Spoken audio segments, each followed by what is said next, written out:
What's up guys?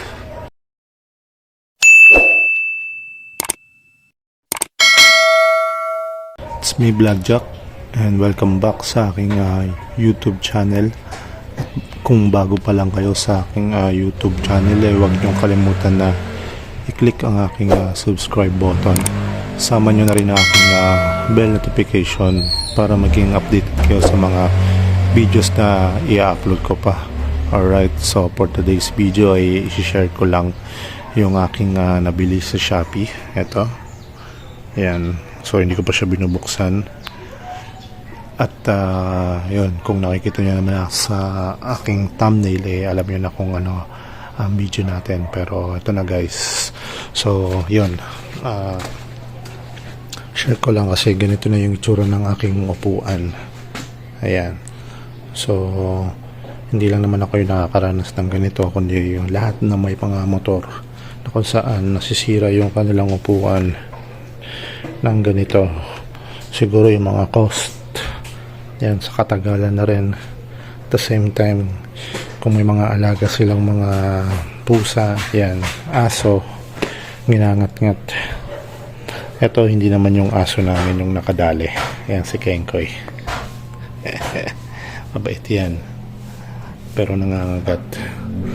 Kundi yung mga ligaw na pusa na napupunta dito sa amin at dito natutulog sa upuan ni NMAX ko. So yan, matagal na tong ganito, tinitiis ko lang. Hindi ko siya mapapalitan ng cover, gawa ng medyo mahal mahal magpagawa or tinatamad lang. Kaya yun, ang nakita ko is yan, ganito.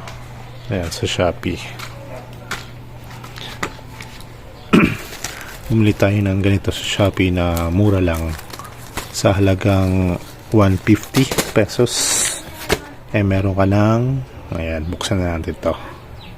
Open na natin siya.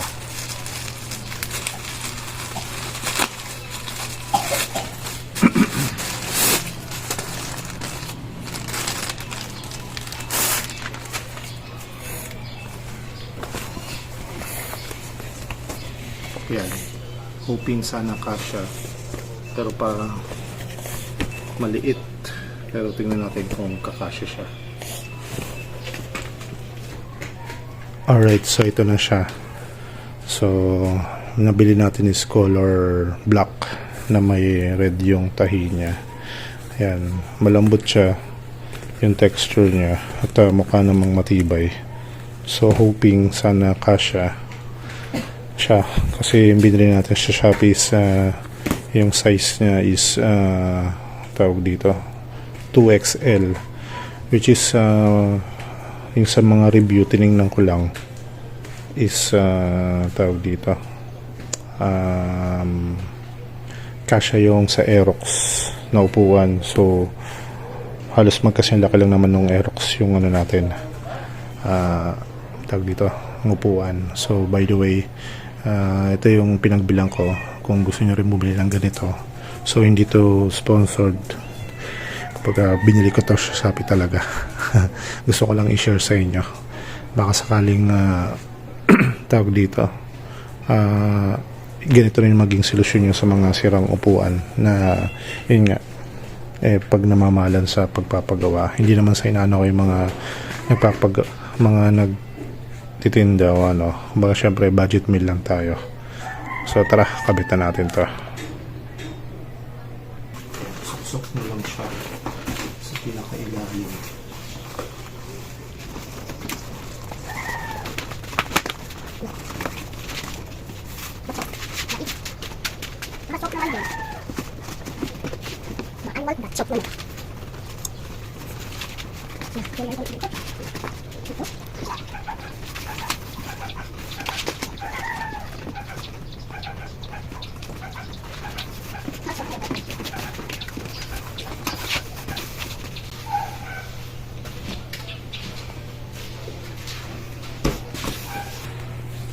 How was it, Nak?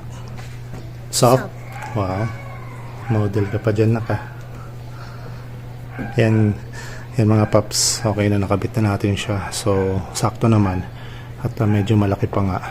So yan, ganyan na magiging itsura niya. So yan, naayos na, wala na yung sira nung ano.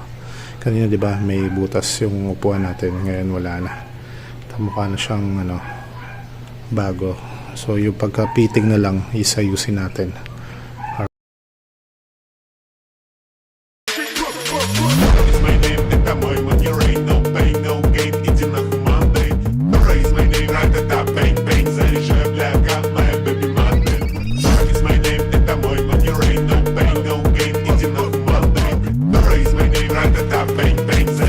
So yun guys, yan, nakabit na natin siya. At maganda siya guys, malambot. Malambot yung texture niya. So extra ano rin. Yung fitting medyo hindi ko na siya mapapit, pero tingnan natin. Ganda sana kung ganito. Pero syempre okay na yung ganyan.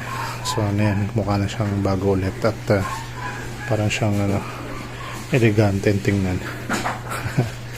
Yayamanin. So yung mga pasahero ko sasakay hindi na magrereklamo.